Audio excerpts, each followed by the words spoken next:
La joya azul. Capítulo 8. Quinta parte. Dudas, tenéis dudas, aquí grandes magos e insignes guerreros, tienen cuestiones que no pueden responder aunque las pistas son más que evidentes. Empezaremos desde el principio para que este asunto quede claro y mi honor libre de duda. Nos hemos de remontar a la era de los héroes, cuando los elfos aún dominaban el mundo con sus reinos pero estaban en franca decadencia después de las cruentas guerras entre ellos, los hombres y enanos empezaban a prosperar en número. Los Orcos hacía tiempo que fueron desterrados del Dark Mulak y estaban dispersos en las llanuras yermas. Los dioses habían abandonado este mundo como pacto para que las fuerzas del mal no entraran en él. Pero Dios del mal no estaba conforme, exigía entrar en este mundo y para eso necesitaba abrir una puerta que une nuestro mundo con el suyo. Como todos sabemos, el dios del mal no lo logró gracias a la acción del último gran rey de los elfos Alabart y el dios Elaban. La gran victoria hizo que ese Alabart fuera nombrado rey de todos los reinos elfos como en la primera era y su linaje es el más importante para los elfos. Lo que nadie sabía que la vuelta del dios del mal contaba con el permiso del dios supremo para su regreso. Elaban desobedeció las órdenes de su divino padre y se alió con el último héroe. Una nueva era de oro decía, y como en la primera era ocurrió lo que nadie se esperaba, el día en que el gran rey ofrecía su triunfo. Su triunfo al gran dios Elaban en su gran capital. El cielo se tornó negro y un temblor recorrió todo el orbe, la ciudad de Turkaimak, la gran capital del nuevo gran reino unificado de los elfos cayó bajo una gran maldición condenando a todos sus habitantes.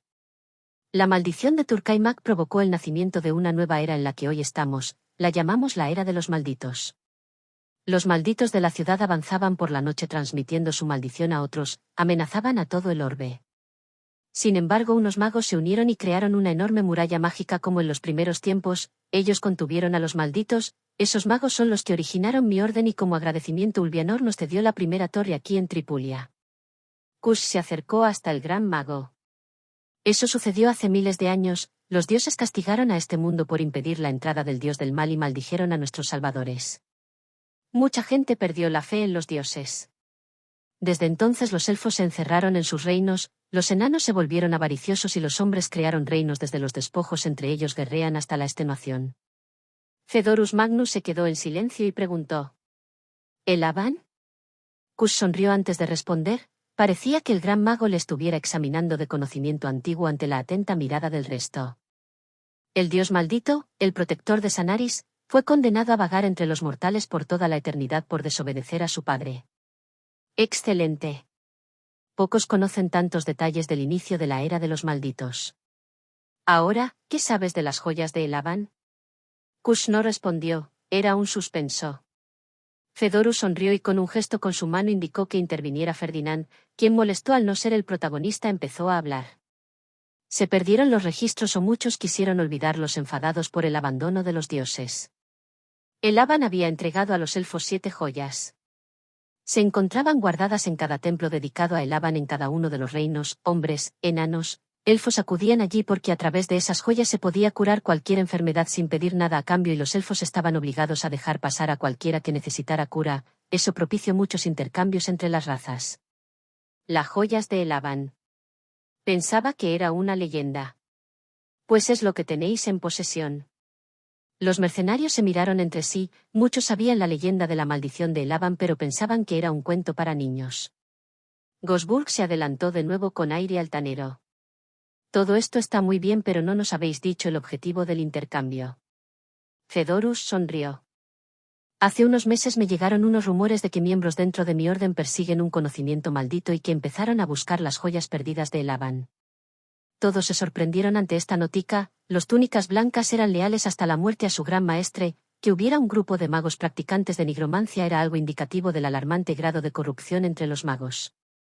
Fedorus parecía muy molesto por admitir la corrupción dentro de su orden. Desde su creación nunca se han vuelto a reunir, pero se dice que quien las junte tendrá el mismo poder que los dioses. No se puede jugar con el poder de los dioses, ni siquiera vosotros los magos. Las palabras de Gosburg eran amenazadoras pero Fedorus no se amilanaba. Hemos cumplido la parte del pacto y ahora queremos la joya.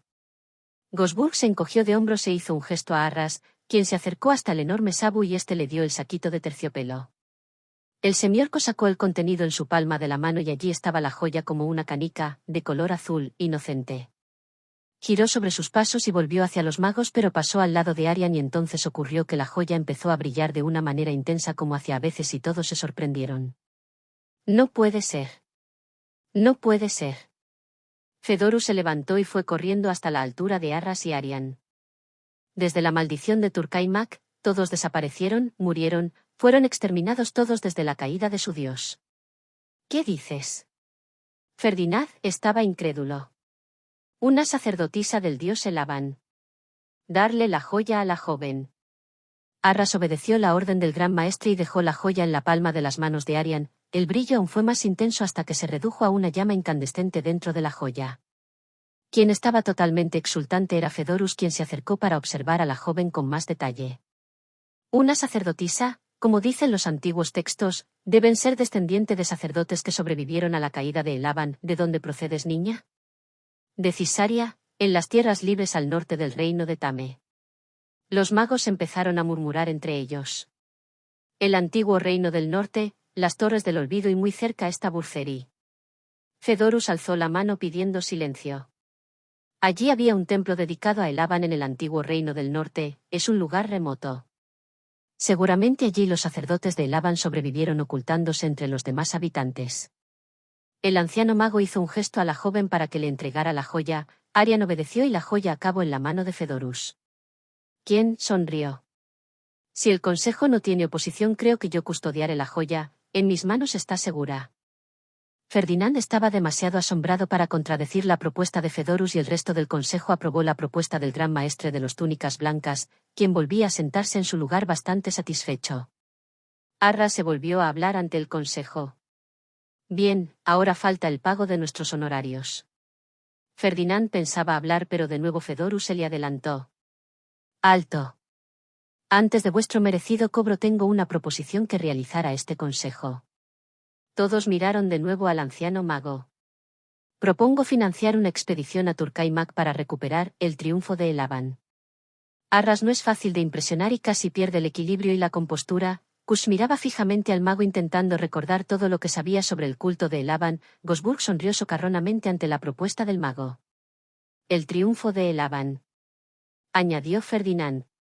La mayor y más poderosa de las 7 joyas, está en el gran templo dedicado a este dios y custodiado por los malditos, pero esa joya solo puede ser sacada del gran templo por un sacerdote del dios Elaban y aquí tenemos a una de ellos.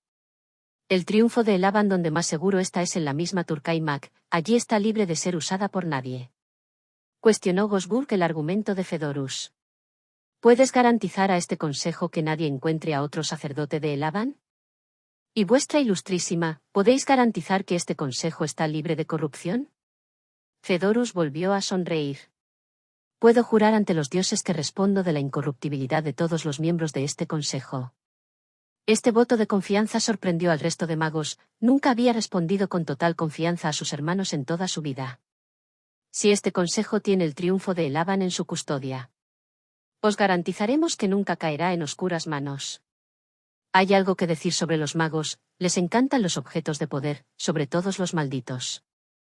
Artilugios perdidos hace milenios por los que pagan fortunas, ahora poder estudiar la gran joya creada por un dios sería un indicio del poder al que habían llegado en Tripulia, una hazaña que los alzaría como la ciudad más poderosa del orbe. Ferdinand imaginaba lo que contarían los libros de historia sobre él, obtener el triunfo de Elaban, poder estudiarlo, el poder de los dioses. ¿Qué queréis a cambio de ir a buscar el triunfo de Elaban? Los mercenarios se miraron entre sí, era una empresa complicada pero podían pedir lo que quisieran, los magos pagarían una de las 2 lunas si hace falta. No es cuestión nuestra, Arian no pertenece a la compañía, no podemos hablar por ella. Toda la atención estaba puesta sobre la joven que aún estaba procesando lo que había sentido al tener la joya, sentía algo extraño, un poder que le era familiar alguna vez tuvo, una sensación similar pero esto era mucho más poderoso y si eso era lo que sentía con una joya pequeña con el triunfo debería ser mucho más. Iré a por el triunfo. No parecía ella hablando, tenía una gran confianza en sus palabras. Arras se adelantó, era hora de hablar de los honorarios. Queremos 5 cofres llenos de monedas de oro. Los magos se miraron unos a otros, era una fortuna enorme, era vaciar las arcas del consejo para 2 años pero todos votaron a favor. Quedaron para en el día siguiente redactar y firmar el contrato por ambas partes. Los gastos de la expedición corrían por parte del Gran Consejo y así terminó la reunión. La noche cubría Tripulia, en la posada estaban todos sentados, el oro del Consejo había logrado alquilarla en exclusiva para ellos, la confidencialidad debía ser máxima. Arian estaba pensativa, ella era una sacerdotisa del dios Elaban, solo lo conocía de oídas. En Cisaria la historia antigua se contaba a los niños pequeños y solo en pequeños trozos, ahora debía ponerse al día. Kush estaba escribiendo un informe a Debug donde se le mandaría una copia del contrato que firmarían mañana. Con suerte el correo llegaría a los puertos del este donde el resto de la compañía tenía pensando embarcar rumbo a Almere. Así Debug recibiría las últimas noticias. El debate era acalorado, los acontecimientos se habían precipitado de manera inesperada, todos esperaban cobrar y regresar a casa, ahora tenían en manos una misión bastante difícil. Agnaruk se rascaba la cabeza, algo no estaba bien.